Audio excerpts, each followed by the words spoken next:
name's Craig Letz. I'm a fire management consultant. I spent 25 years working for the federal government in a wildland fire manager role, and I've since been consulting with developers, homeowners, and home builders on fire mitigation measures in the urban environment. The developers of Discovery West had a tremendous interest in developing a community or a development that had fire mitigation in mind. So from the very onset of development here, they were interested in designing things in a way that were conducive to mitigate fire. And I was able to consult with the folks at Discovery West on the things that they needed to consider, both on the architectural design, the layout of the lots, and the materials that were going to be used, and of course the landscape.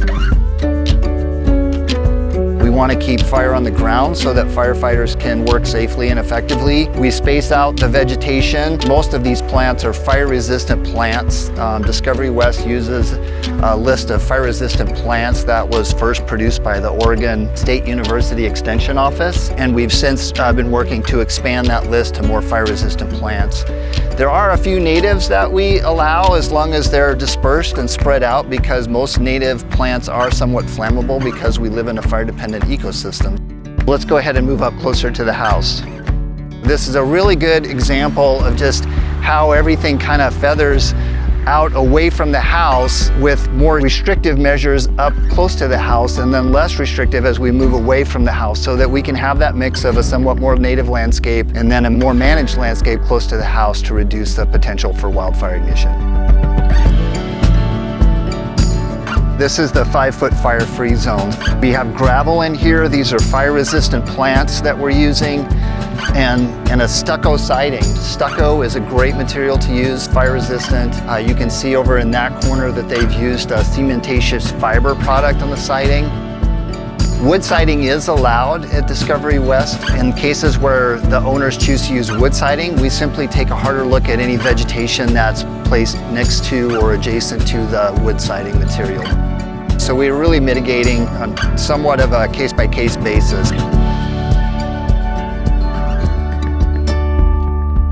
A high number of homes that become involved in wildfires do so through Ember Ignition. So embers can actually travel well ahead of the main fire, and then they penetrate the house through the attic ventilation or through the foundation ventilation. To mitigate for that, there's research that shows that the smaller the screen size, the more reduced the likelihood of embers going through that screen. The minimum opening you can have on your wire mesh screens for attic and foundation vents at Discovery West is 1/8 inch, and that greatly reduces the likelihood of fire embers penetrating into the foundation or the attic.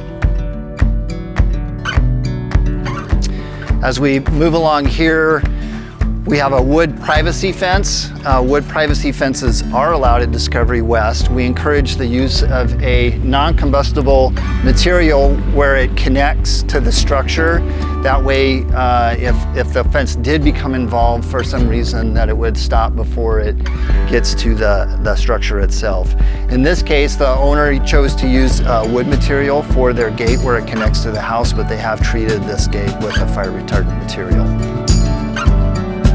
We also require that where a wood privacy fence is used, that the mulch or any combustible material be pulled away from that fence by at least 6 inches. Ponderosa pine trees are allowed. This is a beautiful mature ponderosa pine tree, and we love to be able to keep those where we can. And the only requirement is that it's pruned from the ground level and that the branches are kept away from the structure itself. The requirement is that any branches of a ponderosa tree or a conifer tree are at least 5 feet away from any part of the structure. Decks and patios can be another area where furniture and other items and the materials that we use on the decks or patios can prove to be somewhat combustible and receptive to fuels and fire behavior. So we have mitigation measures in place to deal with that. So we encourage the use of obviously concrete or pavers, non-combustible materials, composite decking material if you prefer to have a deck. And we also actually allow wood decking. If the owner chooses to use wood decking, we do have a requirement that it's treated with a fire retardant material.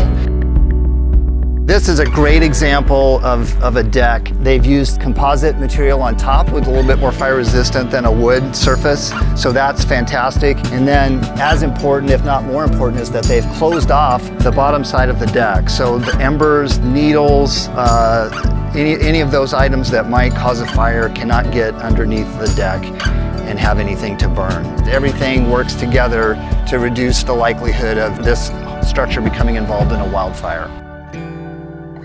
It's been a pleasure working with the developers of Discovery West, with people that are interested in doing the right thing, knowing that we have a persistent fire problem in the western U.S. that is going to continue to be a problem, and perhaps even more of a problem. The opportunity to work with developers who are very interested in trying to mitigate that hazard and build in a really thoughtful, mindful way has been really quite rewarding.